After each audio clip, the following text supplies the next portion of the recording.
Good morning students. आज हम लोग शुरू करते हैं chapter number 10 mechanical properties of fluids. इसमें सबसे पहले हम आप लोगों को बता दें मैकेनिकल का क्या मतलब। हर एक चीज़ को उसके मतलब से समझोगे तो समझ में आ जाएगा। मैकेनिकल का मतलब होता है कि कोई भी ऑब्जेक्ट जिसका रेस्ट और मोशन में स्टडी करना है, रेस्ट प्लस मोशन इन दोनों को मिला करके कहते हैं मैकेनिकल। मैकेनिकल मीन्स जैसे मैकेनिकल प्रॉपर्टीज मतलब properties when it is in rest and properties when in motion. तो किसके लिए बात की जा रही है? फ्लूइड्स के लिए। तो फ्लूइड की प्रॉपर्टी हमको रेस्ट और मोशन दोनों में स्टडी करनी है। सबसे पहले हम लोग समझ लें व्हाट इज फ्लूइड। कोई भी सब्सटेंस जो फ्लो करे, जो फ्लो कर रहा हो उसको हम कहेंगे फ्लूइड। फ्लो करने का मतलब बहना। अब जैसे पानी फ्लो हो रहा है, water flow, water is a fluid. Gas भी फ्लो हो रही है, एयर भी फ्लो हो रही है, ऑल दीज आर फ्लूइड। इसका मतलब कंबाइंडली हम एक बात समझ सकते हैं कि liquids and gases are combinedly called fluid. Any substance that can flow is called fluid, thus both liquids and gases are fluids. एक चीज और भी आपको ध्यान में रखना है कि जो भी फ्लूइड होता है उसका कोई अपना शेप नहीं होता है। फ्लूइड का कोई भी अपना शेप नहीं होता। जिस भी बर्तन में, जिस भी वेसल में आप इसको रख देंगे वो उसी का शेप एक्वायर कर लेगा। फ्लूइड का कोई अपना शेप नहीं होता है। तो यहां से हमको फ्लूइड की दो प्रॉपर्टी मिलती है कि फ्लूइड किसको कहेंगे? Any substance that can flow. दूसरी बात, it has no definite shape. इसका कोई डेफिनिट शेप नहीं होता है। फ्लूइड के बारे में एक चीज और देखें कि फ्लूइड जैसे अगर किसी भी वेसल में रखा हुआ है, मान लीजिए कि हमने इस वेसल को लिया, वेसल मतलब बर्तन, इस बर्तन में अगर हमने फ्लूइड को रख दिया है तो फ्लूइड इस वेसल में इन दीवारों के कांटेक्ट में है। और चूंकि थर्मल वेलोसिटी होती है फ्लूइड के जो मॉलिक्यूल्स होते हैं, चाहे गैस हो चाहे लिक्विड हो, गैस और लिक्विड दोनों के मॉलिक्यूल्स आप देखेंगे तो वो कंटिन्यूअसली रैंडम मोशन में होते हैं। तो अगर ये पार्टिकल्स इसके रैंडम मोशन में है तो ऑब्वियसली ये पार्टिकल जा करके इन दीवारों से टकराएंगे भी। और जब इस वेसल की वॉल्स से ये मॉलिक्यूल्स जाकर के टकराएंगे तो मॉलिक्यूल्स के पास कुछ मोमेंटम भी है। ये कुछ मोमेंटम इसको ट्रांसफर भी करेंगे और जो मोमेंटम इसको ट्रांसफर किया जा रहा है तो rate of change of transfer of momentum अगर हम इस पर वॉल्स के लिए, इन दीवारों के लिए कैलकुलेट करें तो जहां भी मोमेंटम का चेंज आएगा वहां फोर्स आएगा। इसका मतलब कि इन दीवारों पर फोर्स भी लग रहा है। इसी तरह से हम देखें कि किसी चीज को अगर हम इसमें इमर्स करते हैं, इमर्स करने का मतलब इसमें डुबाने की कोशिश करते हैं, तो भी इस पर अपवर्ड डायरेक्शन में एक फोर्स हम लोग एक्सपीरियंस करते हैं, हमको एक फोर्स महसूस होता है। अब ध्यान से देखो, अगर मान लो हम कोई भी चीज अगर इसमें हम डुबा रहे हैं, इस शेप का कोई भी ऑब्जेक्ट है, तो ये अपवर्ड डायरेक्शन वाला फोर्स ही हमको महसूस होता है। तो बाकी के जो फोर्स है वो फोर्सेज कहाँ है? जैसे ये जो कांटेक्ट में इसके फ्लूइड आ रहा है वह इस पर जस्ट परपेंडिकुलर डायरेक्शन में या नॉर्मल डायरेक्शन में ही इस पर फोर्स एक्सर्ट करता है। तो ये और ये आपस में बैलेंस हो गए, सिर्फ अपवर्ड वाला ही फोर्स आपको मिला। तो यह आपको हमेशा ध्यान में रखना है कि फ्लूइड कहीं भी रखा गया हो, किसी भी वेसल में रखा गया हो, वह अपने कांटेक्ट में जिस सरफेस के कांटेक्ट में आएगा उस सरफेस के ठीक परपेंडिकुलर डायरेक्शन में ही उस पर फोर्स एक्सर्ट करेगा। ध्यान से समझो, या अगर वेसल है, इसमें पूरा फ्लूइड यहां तक भरा हुआ है तो इस दीवार पर इसका फोर्स इधर की ओर होगा, इस दीवार पर इसका फोर्स इधर इस डायरेक्शन में होगा, इस पर नीचे की ओर होगा। तो इस तरह से फ्लूइड का जो भी फोर्स लगता है वो फ्लूइड का फोर्स जिस सरफेस के वो कांटेक्ट में आएगा ठीक उसके परपेंडिकुलर डायरेक्शन में ही फोर्स लगाएगा, ठीक नॉर्मल डायरेक्शन में ही फोर्स लगाएगा।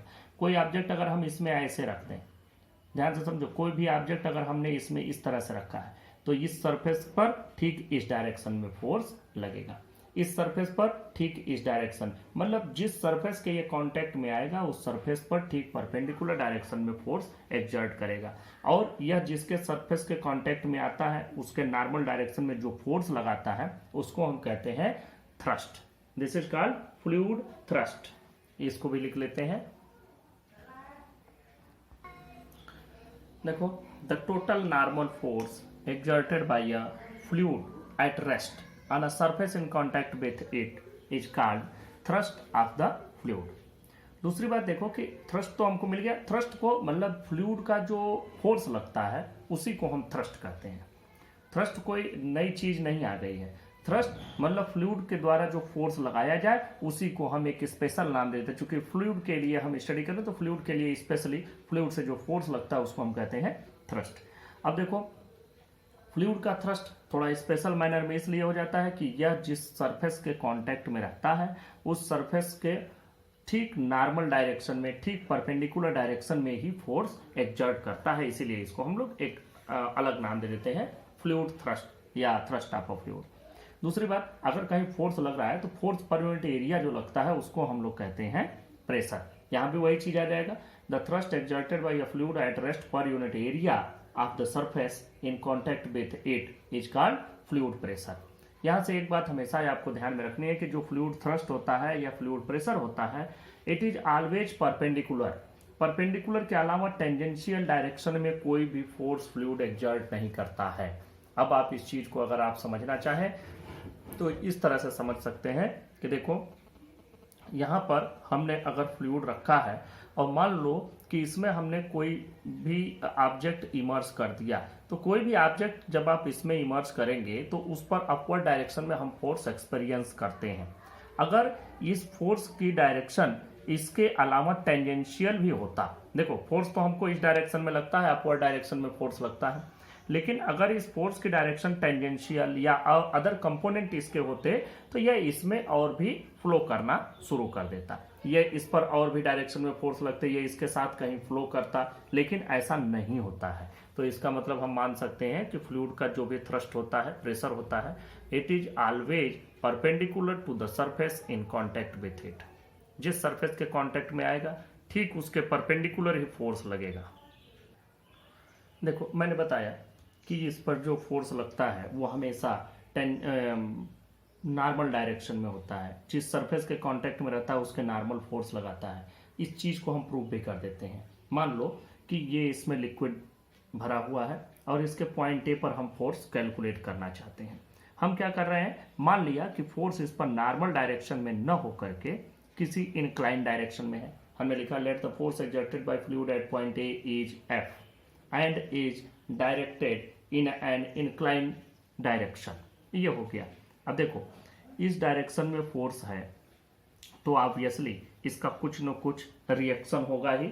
मान लो कि इसका रिएक्शन आर है, जहां भी फोर्स लगाते हैं फोर्स का reaction according to the third law of motion जो आप लोगों ने पढ़ा है, न्यूटन थर्ड लॉ, तो उस हिसाब से ये आर इसका रिएक्शन हो गया। अगर हम इस आर को, ये इंक्लाइन डायरेक्शन में है, अगर हम इसको रिजोल्यूट करें along the horizontal and vertical component तो हमको यहाँ मिलेगा, मान लीजिए ये एंगल थीटा है तो this component will be r cos theta and this component will be r sin theta. अब यहाँ से आर कॉस थीटा और आर साइन थीटा हमको दो कंपोनेंट इसके मिले। यहाँ पर अगर हम इस बात को ऑब्जर्व करें कि अगर यह आर कॉस थीटा कंपोनेंट थोड़ा सा भी एडजस्ट करता तो फिर क्या होता है, यहाँ पर लिक्विड जो रखा हुआ है ये इस जगह पर ऐसे इस डायरेक्शन में फ्लो करता है। आप गिलास में, कटोरी में पानी रख दें और अगर वो रेस्ट में है तो आपको ऐसा नहीं लगेगा कि वो कहीं फ्लो कर रहा है। अगर ऐसा कुछ होता तो यह जहां भी फ्लूइड का प्रेशर होता, अगर किसी इंक्लाइन डायरेक्शन में होता तो उसके हॉरिजॉन्टल कंपोनेंट के कारण वो हमेशा इस पर फ्लो करता रहता, लेकिन ऐसा कुछ होता नहीं है। इसका मतलब ये है कि ये जो आर कॉस थीटा वाला कंपोनेंट है इट मस्ट बी जीरो। और एक चीज और भी है कि फ्लूइड या हम लिक्विड की बात करें तो लिक्विड जो शेयरिंग या टेंजेंशियल स्ट्रेस की बात होती है उसको ये इसको मतलब बियर नहीं कर सकता है, उसको सहन नहीं कर सकता, क्योंकि अगर आप किसी भी फ्लूइड पर टेंजेंशियल डायरेक्शन में फोर्स लगाएंगे तो वो उसका रजिस्ट नहीं करेगा, अपोज नहीं करेगा। जैसे सॉलिड में अगर हम टेंजेंशियल या शेयरिंग स्ट्रेस लगाते थे तो वो अपने शेप में चेंज होने से थोड़ा सा अपोज करता था, जो इसके पहले वाले चैप्टर में आपने पढ़ा। लेकिन यहां पर आप देख रहे हैं कि लिक्विड में अगर आप लिक्विड के सरफेस पर टेंजेंशियल डायरेक्शन का फोर्स लगाएंगे तो वो उसको रोक नहीं सकता, उसको रजिस्ट नहीं कर सकता, उसको अपोज नहीं कर सकता। वो लिक्विड वहां पर फ्लो होना शुरू हो जाएगा, चाहे लिक्विड हो चाहे गैस, दोनों ही उस जगह पर फ्लो होना शुरू हो जाएंगे। तो यहाँ पर अगर फोर्स की डायरेक्शन ये होती तो इसका रिएक्शन का दो कंपोनेंट बनता, हॉरिजॉन्टल और वर्टिकल। तो ये हॉरिजॉन्टल कंपोनेंट से अगर ये कंपोनेंट एग्जिस्ट करता तो इसका मतलब यहाँ लिक्विड फ्लो करता, लेकिन चूंकि लिक्विड रेस्ट में है इसका मतलब कि यह कंपोनेंट जीरो होना चाहिए।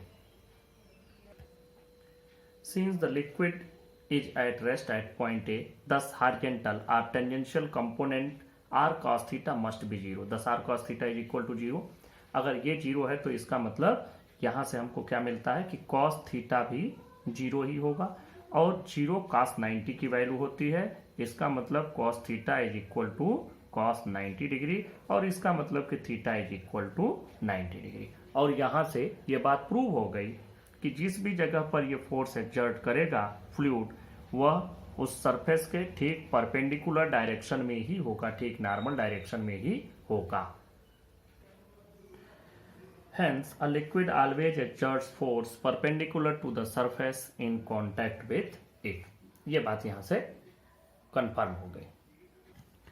प्रेशर का फार्मूला फोर्स बाय एरिया, इसकी जो एसआई यूनिट है न्यूटन पर मीटर स्क्वायर, ये फोर्स का न्यूटन, एरिया का मीटर स्क्वायर, इसी को पास्कल भी कहते हैं।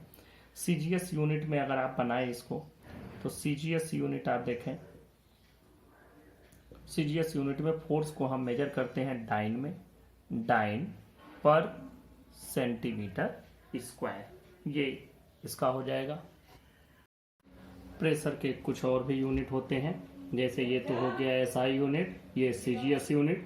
इसके अलावा जैसे मेट्रोलॉजी में जो हम लोग प्रेशर की यूनिट यूज करते हैं वो यूज करते हैं बार, तो 1 बार इज इक्वल टू, हम लोग यूज करते हैं 1 बार इक्वल टू 10⁵ पास्कल। पास्कल को पीए लिख करके रिप्रेजेंट करते हैं। इसी तरह से हम लोग जब बार बना लिए तो मिली बार भी हम लोग बना लेते हैं। मिली बार आप समझ रहे होंगे, 1 मिली बार, मिली बार आप जानते हैं 10⁻³ होता है मिली। जब भी हम कोई बार तो बार है तो इसका 10⁻³ करेंगे तो कितना हो जाएगा 10⁻² पास्कल, ये होता है। या हम सिंपली लिख सकते हैं 100 पास्कल, तो 1 मिली बार इक्वल टू 100 पास्कल हो जाता है। एक चीज़ और भी देखो, हम लोग प्रेशर जब मेजर करते हैं तो उसका एक यूनिट बनाते हैं एटमॉस्फेरिक यूनिट, एटमॉस्फेरिक प्रेशर। जैसा देखो वैसे भी मेजर करते हैं। जैसे अगर कहीं भी हम खड़े हो जाते हैं, एटमॉस्फेरिक प्रेशर के बारे में अभी चर्चा होगी कैसे मिलता है, तो हम डायरेक्ट बताते हैं 1 एटमॉस्फेरिक प्रेशर या 1 एटीएम इक्वल टू लिखते हैं 1.013 इंटू 10⁵ पास्कल। ये 1 एटमॉस्फेरिक प्रेशर के बराबर होता है। वो ध्यान से देख लो, 1.013 इंटू 10⁵ पास्कल, ये होता है एटमॉस्फेरिक प्रेशर। एक और भी इसका बनता है जिसको हम लोग कहते हैं 1 torr. Torr is equal to होता है 133 पास्कल। ये 1 mm ऑफ Hg के बराबर होता है। ये सारे यूनिट्स के बारे में हम लोग आगे भी चर्चा कर लेंगे, जिससे आप लोगों को बनाने आ जाएगा कि ये कहाँ से आया। जैसे एटमॉस्फेरिक प्रेशर, ये तो आपको याद करना पड़ेगा कि हाँ ये बार और टार, मिली बार, टार, ये सब होता है प्रेशर। ये आपको मैं समझाऊंगा कि एटमॉस्फेरिक प्रेशर क्या होता है, कैसे मेजर करते हैं। तो ये बात यहाँ से हो गई। प्रेशर के जो डिफरेंट यूनिट्स हम लोग यूज करते हैं, आप लोगों को जो जो यूनिट्स मिलेंगे वो सभी यूनिट्स के बारे में हमने चर्चा कर ली। अब इसके बाद बात करते हैं, एक चीज आप लोग और भी समझ लें, एप्लीकेशंस ऑफ प्रेशर। ये कुछ प्रैक्टिकल एप्लीकेशंस होते हैं, उनको मैं यहाँ लिखने नहीं जा रहा, बस आपको सिंपल समझा दे रहा हूँ। जैसे a sharp knife cuts better than a blunt knife. अब समझो, शार्प नाइफ का मतलब जिसकी धार बहुत अच्छी हो, तो वो किसी चीज को अच्छा काटता है। अगर वो धार थोड़ी सी खराब हो गई है, ब्लंट हो गई है, तो वो अच्छा नहीं काटेगा। क्यों? देखो, हम लोग जब किसी चीज को काटते हैं तो क्या करते हैं, नाइफ से हम उस चीज पर प्रेशर एक्सर्ट करते हैं, और नाइफ से प्रेशर एक्सर्ट करने पे हमें उस प्रेशर को बढ़ाना है। और प्रेशर का फार्मूला हमको मालूम है, P = F/A। अगर एरिया कम कर देंगे तो उतने ही फोर्स पर प्रेशर की वैल्यू बढ़ जाएगी। प्रेशर बढ़ाने के 2 तरीके हैं, या तो फोर्स बढ़ाओ या एरिया कम करो। तो हम एरिया कम करके भी प्रेशर को बढ़ा लेते हैं। तो यहाँ पर शार्प नाइफ अगर रहेगी तो एरिया कम रहेगा, तो उससे ज़्यादा प्रेशर एक्सर्ट होगा। इसी तरह से जो पिन्स और नेल्स बनाए जाते हैं, पिन्स एंड नेल्स, उनके जो पॉइंटेड एंड्स बनाए जाते हैं, पिन्स और नेल्स। पिन मतलब आप आलपिन वगैरह देखते होंगे, नेल्स मतलब कील। अब इनके जो नेल्स होते हैं ये पॉइंटेड बनाए जाते हैं इस तरह के। तो अब ये पॉइंटेड इसीलिए होते हैं, यहाँ पर थोड़ा सा एक ऊपर बना देते हैं टैप, जिस पे हम फोर्स लगा सकें। इस पर ज़्यादा एरिया बना देते हैं जिससे फोर्स लगा सके, और यहाँ पॉइंटेड बना देते हैं जिससे कि ये आसानी से इजीली जिस जगह पर लगाएं उस जगह पर लग जाए और प्रेशर ज़्यादा एग्जर्ट हो, थोड़े फोर्स से भी ज़्यादा प्रेशर एग्जर्ट हो जाएगा। अगर हम इसी एरिया को ऐसे बना दें, देखो अगर हम ऐसे कर दें तो इसको दीवार में लगाना है आपके लिए थोड़ा ज़्यादा मुश्किल होगा, तो इसलिए हम लोग क्या करते हैं कि इसको पॉइंटेड बनाते हैं। जो भी नेल्स एंड पिन्स होते हैं उनको हम पॉइंटेड बनाते हैं। दूसरी बात, एक और एप्लीकेशन देखो, जो रेलवे ट्रैक्स होते हैं वो वुडन लेड पर बनाए जाते हैं।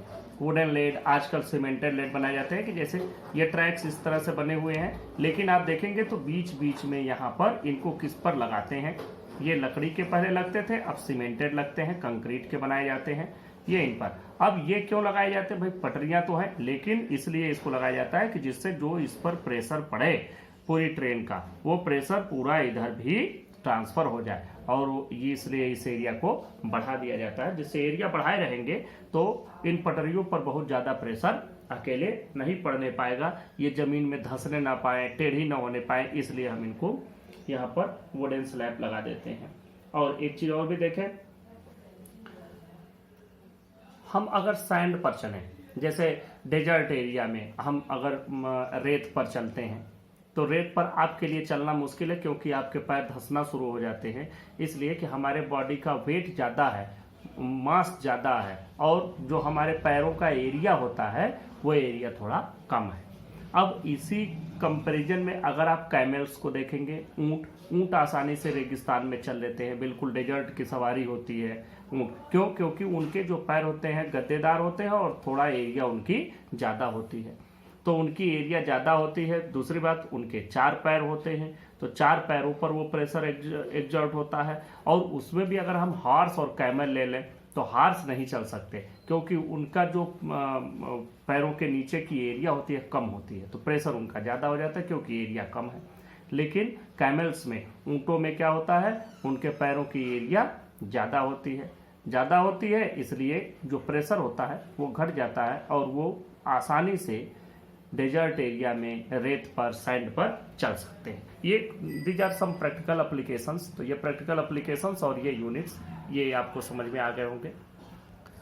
नेक्स्ट टॉपिक डिस्कस कर लेते हैं, स्पेसिफिक ग्रेविटी या रिलेटिव डेंसिटी। जब यहाँ पर फ्लूइड लिक्विड की बात हो रही है तो ये भी यहाँ पर डिस्कस कर लेना जरूरी है। जरा सा समझो रिलेटिव डेंसिटी क्या होती है। रिलेटिव डेंसिटी से तो आपको समझ में आ जाएगा कि यहाँ डेंसिटी की बात की जा रही है। ये स्पेसिफिक ग्रेविटी भी इसका नाम है, तो स्पेसिफिक ग्रेविटी वाला वर्ड आप ज़्यादा याद रखेंगे। देखो स्पेसिफिक ग्रेविटी या रिलेटिव डेंसिटी होती क्या है, ये रिलेटिव डेंसिटी हमने लिखा।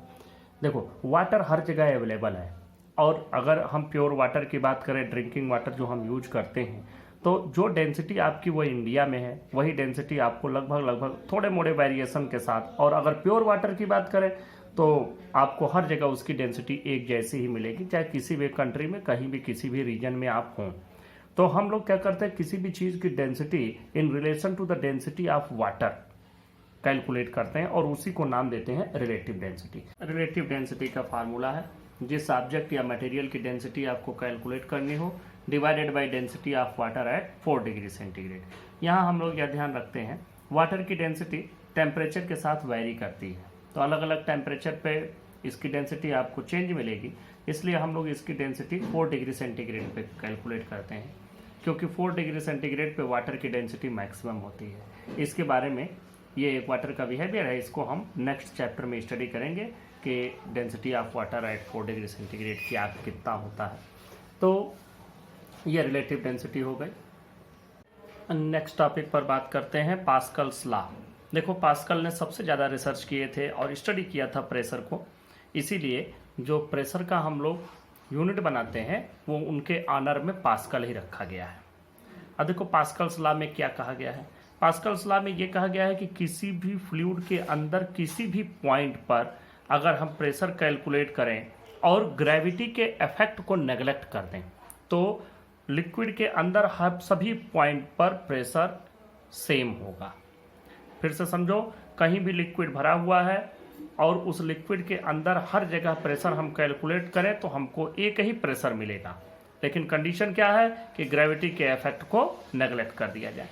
यही है, the pressure in a fluid in equilibrium is same at all points if the effect of gravity can be neglected. तो इसका मतलब यह हो गया कि अगर ग्रेविटी का इफेक्ट हटा दिया जाए, ये मान लिया जाए कि ग्रेविटी नहीं है, अर्थ नहीं है, उस कंडीशन में कहीं भी अगर कोई लिक्विड रखा हुआ है तो उसके अंदर सभी पॉइंट पर प्रेशर से, इसको हम लोग प्रूव भी करते हैं, इस लॉ को प्रूव करते हैं। इसके लिए हमने क्या किया, एक वेसल ले लिया, इसमें कोई लिक्विड हमने भर दिया है बर्तन में, और इसमें ABCDEF यह एक पिरामिड शेप का ऑब्जेक्ट हमने इसके अंदर रख दिया है।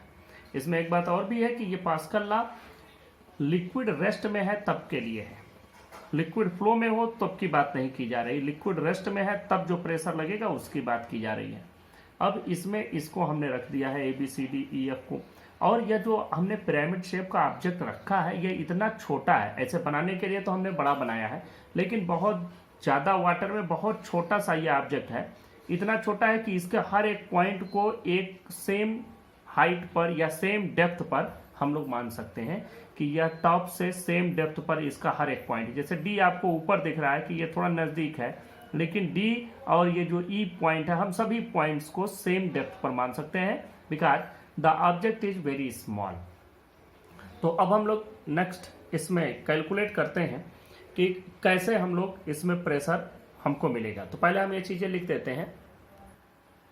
इसको प्रूव करने के लिए हमने एक वेसल में ये पानी रखा है, पानी या कोई भी लिक्विड रख दिया है, इसमें एक राइट एंगल्ड प्रिज्म रख दिया है, छोटा सा राइट एंगल्ड प्रिज्म, और ये राइट एंगल्ड प्रिज्म इतना छोटा है कि इसके हर एक पार्ट को ये माना जा सकता है कि सेम डेप्थ पर है। जैसे आपको दिखता होगा पॉइंट डी थोड़ा ऊपर है और पॉइंट ई ज़्यादा डेप्थ में है, लेकिन ये ऑब्जेक्ट इतना छोटा कम लिया गया है, इस प्रिज्म को इतना छोटा लिया गया है कि इसके हर एक पॉइंट को सेम डेप्थ पर कंसीडर किया जा सकता है। तो जब सेम डेप्थ पर है तो अब हम लोग कैलकुलेट करते हैं। बस ये राइट एंगल प्रिज्म है, इसका एक सरफेस ऐसे है, दूसरा नीचे है और तीसरा इधर। यहां देखो, let the right angle prism in the interior of a fluid at rest, the prism is so small that all its parts can be assumed to be at the same depth from the liquid surface. Since the object inside fluid is in equilibrium, अब हम इसको equilibrium में रखे हैं। Equilibrium में है मतलब कि यह कहीं किसी भी डायरेक्शन में मूव नहीं कर रहा है।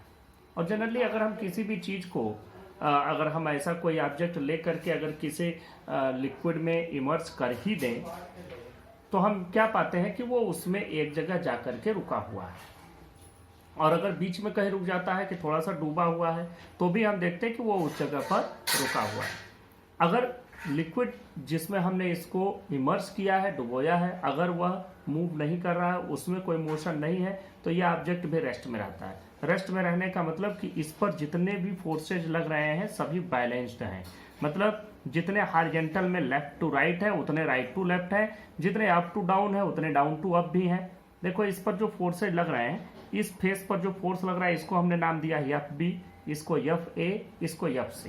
देखो ये तो हमको सीधा पता चल रहा है कि ये टूवर्ड्स राइट डायरेक्शन में है, ये हमको दिख रहा है कि अपवर्ड है, लेकिन यह डायगोनली लग रहा है, यह एंगल थीटा है। तो अगर हम इसको रिजोल्यूट करें along vertical and horizontal direction तो हम क्या पाएंगे, देखो FB को अगर हम रिजोल्यूट करते हैं तो FB फोर्स, देखो इस चीज को थोड़ा सा समझने लायक है कि यह फोर्स रिजोल्यूट कैसे किया जाएगा। इस फोर्स का रिजोल्यूशन मैं आपको समझा देता हूं, इसके लिए थोड़ा सा हम लोग चीज को ध्यान से देखें।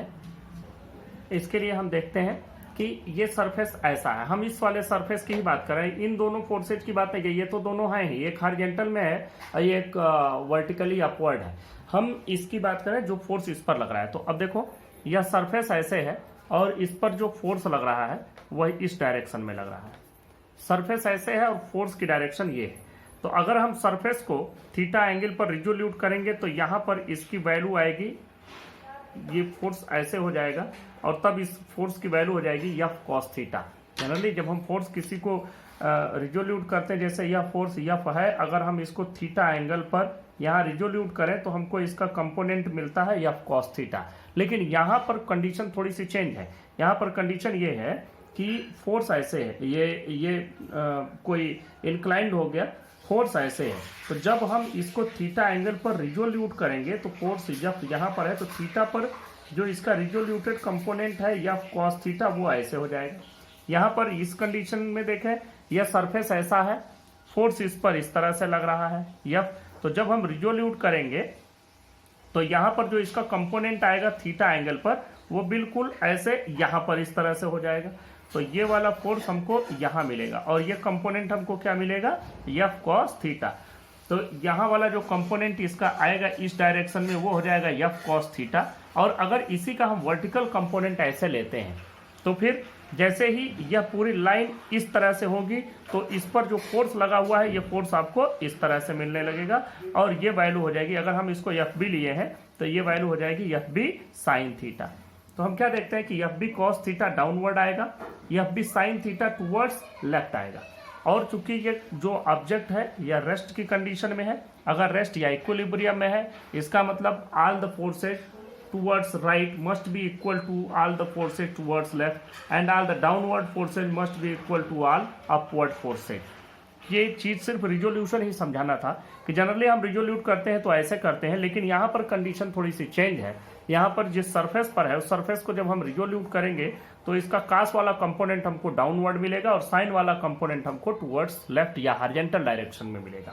तो ये रिजोल्यूशन आप समझ गए। अब हमको सिर्फ और सिर्फ ये F C equal to F B sign theta हो जाएगा। ध्यान से देखें यहाँ पर F C will be equal to F B sign theta और F B cos theta will be equal to F A. अब लिखते हैं ये यहां से वैल्यू मिल गई, F C is equal to F B sign theta, F A equal to F B cos theta. Generally जैसे साइन थीटा की बात आती है तो हम परपेंडिकुलर वाले कंपोनेंट की बात सोचने लगते हैं, लेकिन यहाँ पर क्योंकि यह फोर्स ही परपेंडिकुलर है इसलिए इसका कॉस वाला कंपोनेंट ऐसा और साइन वाला कंपोनेंट ऐसा हो जाएगा।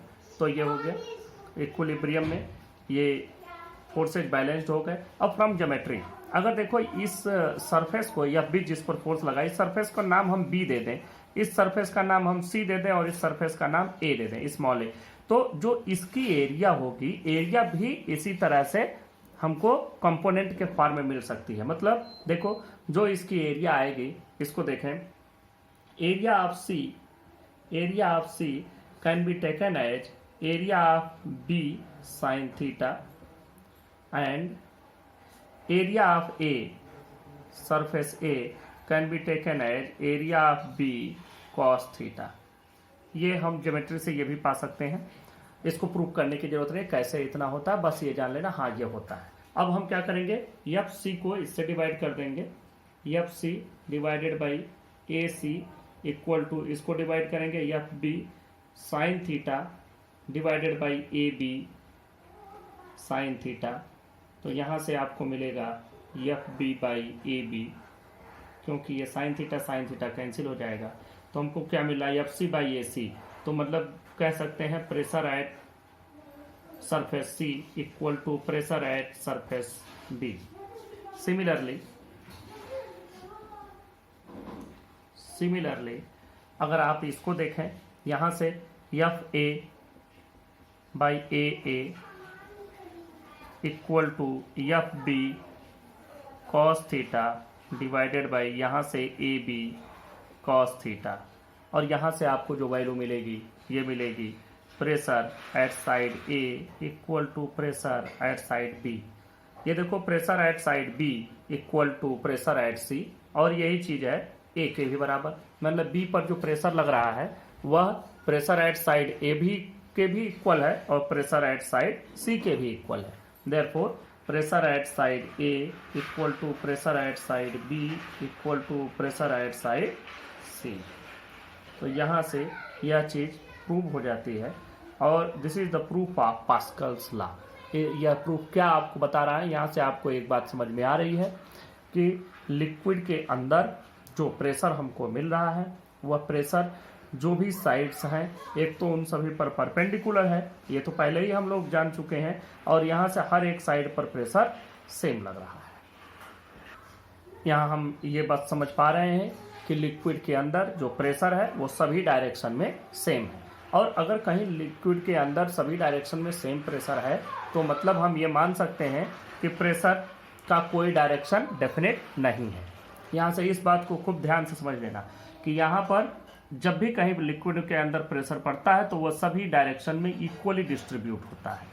लिक्विड के अंदर या लिक्विड का प्रेशर सभी डायरेक्शन में इक्वली डिस्ट्रीब्यूट होता है, यही चीज़ हमको यहाँ मिल रहा है। तो अगर सभी डायरेक्शन में इक्वली डिस्ट्रीब्यूट है तो कोई पर्टिकुलर डायरेक्शन नहीं है, और अगर कोई पर्टिकुलर डायरेक्शन नहीं है तो pressure can't be taken as vector quantity, it is scalar quantity. क्योंकि वैसे तो हम प्रेशर का फार्मूला निकालें तो P is equal to F by A, हम देखते हैं वेक्टर बाई स्केलर, ऐसे हम कह सकते हैं कि it can be taken as vector quantity. But since there is no preferred direction of fluid pressure inside the fluid at rest, therefore pressure cannot taken as vector quantity, pressure is a scalar quantity।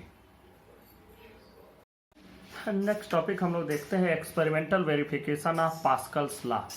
इसमें जैसे हम लोगों ने बताया, Pascal's law में बताया गया कि कहीं भी कोई फ्लूइड में प्रेशर होता है तो वह इक्वली डिस्ट्रीब्यूटेड होता है सभी डायरेक्शन में। ये देखो, यह एक बर्तन हमने बनाया, इस बर्तन में, इस वेसल में कुल 3 ओपनिंग्स हैं।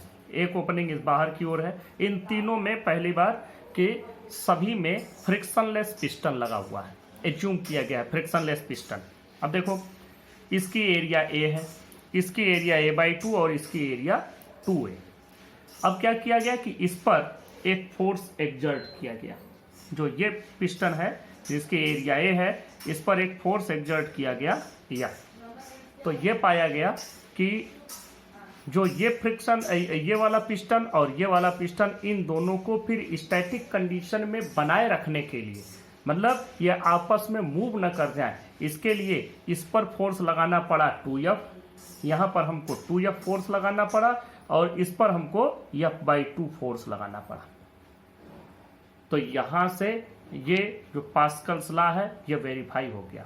वेरीफाई कैसे हुआ जरा समझो, एक बार फिर से समझ लो। 3 openings are there in this vessel. The opening of one is A, 2A and other is last is A/2। अब फोर्स F इज अप्लाइड। अब यहाँ पर फोर्स F लगाया गया और इस पर हमको 2F और इस पर हमको F/2 फोर्स एक्सर्ट करना पड़ा, जिससे कि ये ऊपर की ओर मूव न करने पाए। तो अब देखते हैं कैसे ऐसा हुआ। देखो, इसमें F फोर्स है तो इस पर जो प्रेशर आया P इज इक्वल टू हुआ F/A। इस पर जो प्रेशर आया वो हुआ F/A। अब यह इसकी एरिया 2A है, तो इस पर जो इसकी एरिया 2A है तो इस पर फोर्स कितना लगाना पड़ा 2F। वैल्यू वही आई, मतलब जो प्रेशर यहाँ से दिया गया वही प्रेशर यहाँ पहुँचा। जब हम इस पर गए तो इसकी एरिया है A/2, तो इसको रोकने के लिए फोर्स भी हमको F/2 लगाना पड़ा। तो आप देखें कि इन तीनों को अगर आप ध्यान से देखेंगे तो ये भी वही प्रेशर है जो इस पर लग रहा है, जो हमने इस पर एक्सर्ट किया है। यहाँ पर प्रेशर एक्सर्ट किया है हमने और इस पर हमको प्रेशर लगाना पड़ा है इसको रोकने के लिए स्टैटिक कंडीशन में कि ये ऊपर की ओर मूव न कर जाए। इस पर जो हमने फोर्स लगाया वो फोर्स हमको लगाना पड़ा F/2 और इस पर जो हमने फोर्स लगाया ये फोर्स लगाना पड़ा 2F। तो 2F फोर्स 2A एरिया पर लगाएंगे तो हमको वही मिलेगा F/A वाली बात, और इसमें भी वही में। इसका मतलब कि the pressure is equally distributed in all the directions, hence Pascal's law is verified. ये सिंपल एक एक्सपेरिमेंटल वेरिफिकेशन है।